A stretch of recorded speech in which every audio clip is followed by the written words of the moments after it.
Hello! కానమోకు కథావచనం మోహనవచనం పరిజ్ఞాన హితబాండం శ్రోతలకు ఆహ్వానం. నమస్కారం.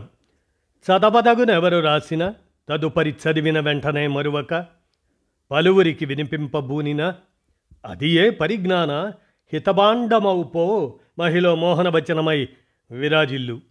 పరిజ్ఞాన హితబాండం లక్ష్యం ప్రతివారీ సమాచార హక్కు. ఆస్ఫూర్తితోనే ఇప్పుడు గురజాడ అప్పారావు 109వ వర్ధంతి సంస్మరణ. అంశం సేకర్త నర్రా వేణుగోపాల్. ఇక మీ కానమోకు కథావచన శ్రోతలకు మీ కానమోకు స్వరంలో వినండి. గురజాడ అప్పారావు 109వ వర్ధంతి సంస్మరణ. అభ్యుదయ కవితా పితామహుడు గురజాడ అప్పారావు 109వ వర్ధంతి. నవంబర్ 30 గురజాడ అప్పారావు గారి 109వ వర్ధంతి. సామాన్యులకు అర్థమయ్యేదే సరైన భాష అంటారు గురజాడ. నాది ప్రజల ఉద్యమం, ఎవరిని సంతోషపెట్టడానికైనా దానిని వదులుకోలేను అని సుస్పష్టంగా ప్రకటించిన మహాకవి గురజాడ అప్పారావు.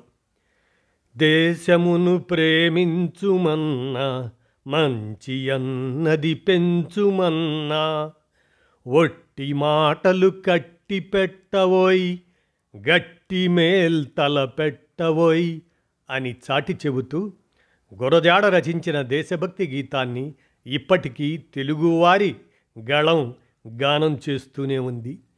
ఆయన రాసిన కన్యాశుల్కం నాటకంలోని పాత్రల మాటలు తెలుగువారి నోట పలుకుబడులై నిలిచే ఉన్నాయి. మనవాళ్ళు ఒట్టి వెదవాయిలోయ్, నాతో మాట్లాడడమే ఒక ఎడ్యుకేషన్ అంటూ కన్యాశుల్కం నాటకంలో గిరీశం పాత్ర ద్వారా గురజాడ పలికించిన మాటలు ఎవరు మర్చిపోతారు? గురజాడ రచనల్లో కన్యాశుల్కం నాటకం అగ్రగణ్యమైనది. కన్యాశుల్కం దురాచారాన్ని విమర్శిస్తూ గురజాడ రచించిన ఈ నాటకం భారతీయ భాషల్లో వెలువడిన ఉత్తమోత్తమమైన రచనల్లో ఒకటి. వాడుక భాషలో విజయనగర ప్రాంత యాసలో రాసిన ఈ నాటకం ఈనాటికి పాఠకులను అలరిస్తూనే ఉంటుంది. నవయుగ కవితా వైతాళికుడు గిడుగు రామ్మూర్తి పంతులకు మెట్రికులేషన్లో క్లాస్మేట్ అయిన గురజాడ అప్పారావు కందుకూరి వీరేశలింగం పంతులులోని సంఘ సంస్కరణ, గిడుగులోని భాషా సంస్కరణలు తీసుకొని రెండింటినీ మేళవించి ఒక సాంఘిక విప్లవం తీసుకువచ్చారు గురజాడ. మనలోని ఆంగ్ల భాషా వ్యామోహాన్ని ఎత్తిచూపుతూ మాతృభాషలో విద్యాబోధన సాగాల్సిన అవసరాన్ని నొక్కి చెబుతూ గురజాడ విద్యార్థి దశలోనే తెలుగు, ఆంగ్లంలో కవితలు రాశారు. ఆంగ్లేయుల వలె తాను కంటికి కనిపించినదే నమ్ముతానని, ఊహాజనితాలకు తావు ఇవ్వనని ప్రకటించారు. పద్య సాహిత్యం ప్రజల వద్దకు చేరదు అని ముత్యాల సరాలు ద్వారా ఒక కొత్త ఛందస్సు సృష్టించారు. తేలిక పదాలతో చెప్పదలుచుకున్నది ప్రజలకు అర్థమయ్యేలా రాశారు. సాహిత్యానికి ఒక కొత్త ఒరవడి సృష్టిస్తూ దేశమంటే మట్టి కాదోయ్, దేశమంటే మనుషులోయ్ అని తన దేశభక్తి గీతంలో సమాజానికి ప్రబోధించారు.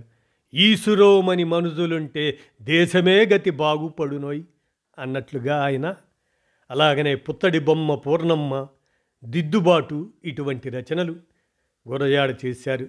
స్త్రీ విద్య ఆవశ్యకతను ఏనాడో చాటి చెప్పిన గురజాడ స్త్రీలు విద్యావంతులు కావాలని, వంటగదిని దాటి బయటకు రావాలని, ఉత్పత్తిలో వారు కూడా భాగస్వాములైన నాడే ఈ సమాజం అభివృద్ధి చెందుతుందని చాటి చెప్పారు గురజాడ. స్త్రీలు ఆత్మరక్షణ కోసం యుద్ధ విద్యలు నేర్చుకోవాలని ఆనాడే చెప్పారు. వాడుక భాషా ప్రచారం చేసేందుకు సాహిత్యాన్ని ఒక సాధనంగా వాడుకున్నారు. ప్రజల భాషకు పట్టం కట్టిన ప్రజాకవి గురజాడ.